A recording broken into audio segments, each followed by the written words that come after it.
Political set के YouTube channel पे मैं आपका भाई, आपका दोस्त एडवोकेट सिद्धार्थ सिंह राणा आपका स्वागत करता हूं।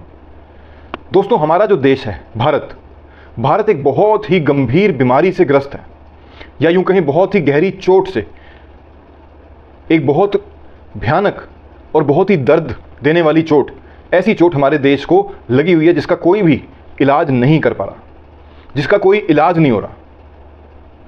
एक ऐसी चोट जो हमारे देश को अंदर से खोखला बना रही है। दोस्तों, मैं आज बात कर रहा हूं इल्लीगल इन्फिल्ट्रेशन, इल्लीगल इमिग्रेंट्स, अवैध रूप से भारत में जो लोग आके बस चुके हैं। ये कोई छोटी मोटी बीमारी नहीं है साथियों, ये कोई ऐसी चोट नहीं है जो किसी बम से, किसी गोली से भारत को लगी हो। ये एक बहुत ही सोची समझी, बहुत लंबे समय से चल रही एक साजिश है। आपको और हमें बहुत अच्छे से पता है कि किस प्रकार से भारत का जो बॉर्डर है वो फैला हुआ है, और जो बॉर्डरिंग हमारे देश हैं उसमें से ज़्यादातर हमारे दुश्मन हैं। किस प्रकार से हमारे दुश्मन देश जो हैं वो इल्लीगल तरीके से बॉर्डर क्रॉस करा के भारत में लोगों को भेजते हैं। और ये सिर्फ उन्हीं का कसूर नहीं है, भारत में भी एक पूरा ऐसा नेक्सस बना हुआ है, ऐसे एक लोगों की संख्या में कोई कमी नहीं जो इन इल्लीगल इमिग्रेंट्स को आते ही, उनके घुसने से पहले उनके पासपोर्ट, आईडी, आधार कार्ड, राशन कार्ड, हर एक चीज़ की तैयारी करके रखी होती है। एक बड़ा ही वेल ऑयल्ड, जिसे कहें, एक नेटवर्क बना हुआ है। दोस्तों, अगर हमारे किसी आम नागरिक को एक जगह से दूसरी जगह जाके अपना आधार, पैन या ये सारी चीज़, कोई भी कागज़ ट्रांसफ़र करवाना हो या नया बनवाना हो, कोई हमारे गांव का सदस्य है जिसको बनवाना नहीं आता, जिसको दफ्तर नहीं, उसको बहुत एक लंबी समस्या से, बहुत एक लंबे चैनल से, बड़ी परेशानी से गुजरना पड़ता है। अब तो फिर भी 2014 के बाद से ये काफ़ी सिस्टम, इसको एक सिस्टमैटिक कर दिया गया है, थोड़ा ऑनलाइन भी हो गया है, थोड़ा आसान करा गया, लेकिन फिर भी एक अच्छा खासा समय और एनर्जी लगती है अपने प्रमाण पत्र बनवाने में। लेकिन ये जो इल्लीगल इमिग्रेंट्स भारत में घुसते हैं बॉर्डर क्रॉस करके, इनको कोई किसी प्रकार की परेशानी नहीं होती। ये जिस दिन आते हैं उस दिन इनके हाथ में सारे कागज़ होते हैं, और इसके लिए धन्यवाद है उन लोगों का जो भारत के प्रति ना तो ईमानदार हैं ना वफादार हैं, जो इस चीज़ की गंभीरता को नहीं पहचानते कि इनके आने से कितना भारी नुकसान भारत को उठाना पड़ता, आपको, हमें, हम सबको उठाना पड़ता। दोस्तों, 2004 की अगर बात करूं, 2004 आज से लगभग 20 साल पुरानी बात मैं कर रहा हूं। तब जो ये डाटा था कि ये कितने अवैध रूप से जो लोग भारत में रह रहे हैं, जो बसे हुए हैं, कितनी संख्या है, 1.2 करोड़ के आसपास इनकी संख्या आज से 20 साल पहले थी। और आज का अगर हम अप्रॉक्सीमेटली बात करें तो लगभग एक ऑस्ट्रेलिया को हमने अवैध तरीके से भारत में बसा रखा। 2 करोड़ से ज़्यादा की संख्या। साथियों, पूरे का पूरा देश, ऑस्ट्रेलिया जितना बड़ा देश जो है, इतना लगभग देश हमने हमारे भारत में अवैध तरीके से रह रहा है। ये कोई सामान्य बात नहीं है, ये बहुत ही गंभीर विषय है। और इसमें ज़्यादातर जो लोग रह रहे हैं वो भारत के शुभचिंतक नहीं है, रोहिंग्या हैं, जिनके करके बहुत सी थ्रेट्स, बहुत से देशों में उनका एक ट्रैक रिकॉर्ड चलता आया कि उनकी मानसिकता जो है वो बहुत ही विपरीत किस्म की मानसिकता है, जो किसी भी देश के लिए ठीक नहीं है। इस प्रकार के लोग जो हैं वो आके बस गए हैं, पूरे भारत में फैल गए हैं। एंटर करेंगे कन्याकुमारी से, एंटर करेंगे बंगाल से, एंटर करेंगे कश्मीर से, और दिल्ली पहुंच जाएंगे। ऐसा एक नेटवर्क बना हुआ है। और जब वो दिल्ली या बॉम्बे या किसी भी अन्य हमारे बड़े शहर में, महानगर में या छोटे शहर में आके रहेंगे, तो वहाँ पे वो रोज़गार किसका छीनेंगे?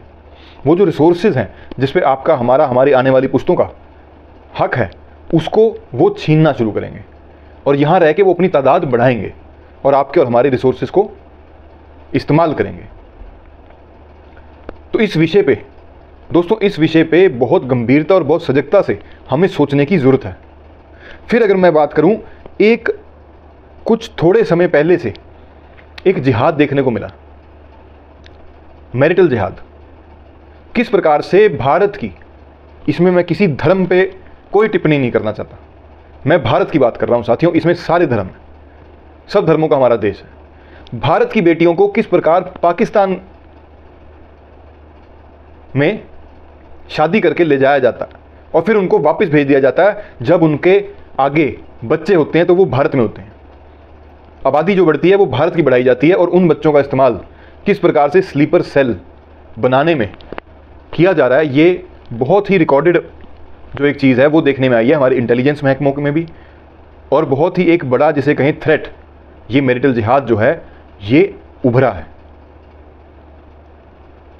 सरकारें अपने समय में, कोई भी सरकार रही है, अपने समय में अपना अपना प्रयास पिछली वालों ने भी करा होगा, अब वाले भी कर रहे हैं, लेकिन इसमें आपको और हमें भी अपना योगदान देने का अभी समय आ गया।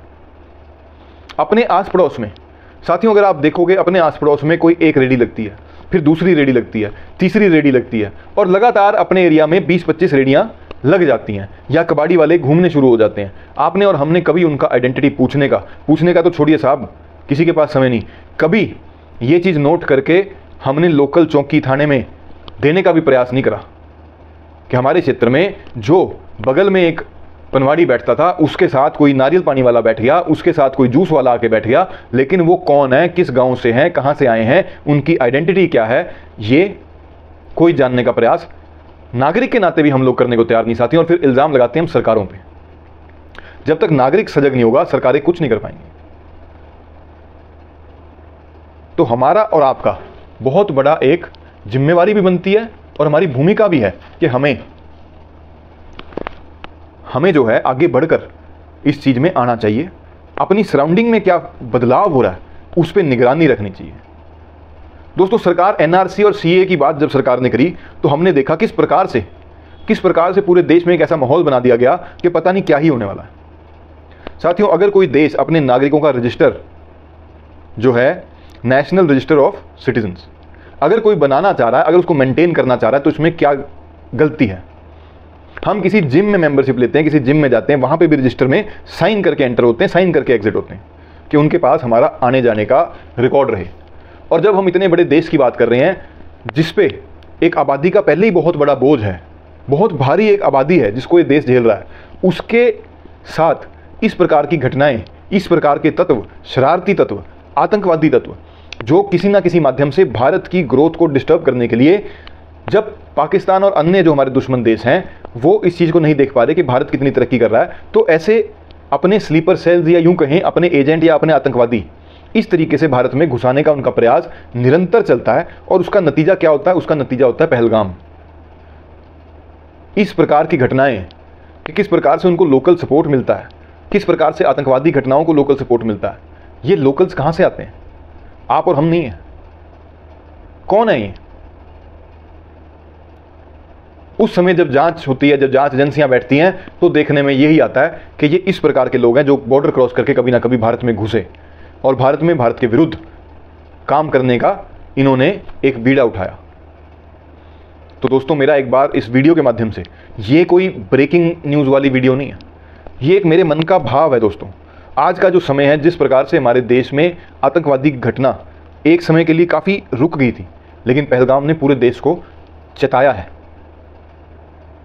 कि अभी बैठने का या रुकने का टाइम नहीं है, ये भारत की तरक्की का टाइम है। और इसमें हमें और आपको हर एक कोने को, अपने भारत के हर एक कोने को ठीक रखना है, ताकि हमारी आने वाली पुश्तों के लिए यहाँ पर रिसोर्सेज भी रहें, अपॉर्चुनिटीज़ भी रहें, और हमारी आने वाली जनरेशन्स को ये देश छोड़ के जाने की सोचने की जरूरत ना पड़े। उन्हें ये ना कहना पड़े कि भारत में तो हमारे पास कुछ है ही नहीं। ये वो देश है साथियों जो सोने की चिड़िया था, है और रहेगा, बशर्ते आप और हम इस सोने की चिड़िया के चौकीदार बन के रहें। तो आज के इस वीडियो में इतना ही। वीडियो आपको कैसा लगा कमेंट बॉक्स में जरूर बताइएगा। जो मेरे साथी मेरे भाई नए हैं, आपसे हाथ जोड़ के अनुरोध है, चैनल को शेयर करें, सब्सक्राइब करें, लाइक करें। आपका बहुत बहुत धन्यवाद। भारत माता की जय। वंदे मातरम।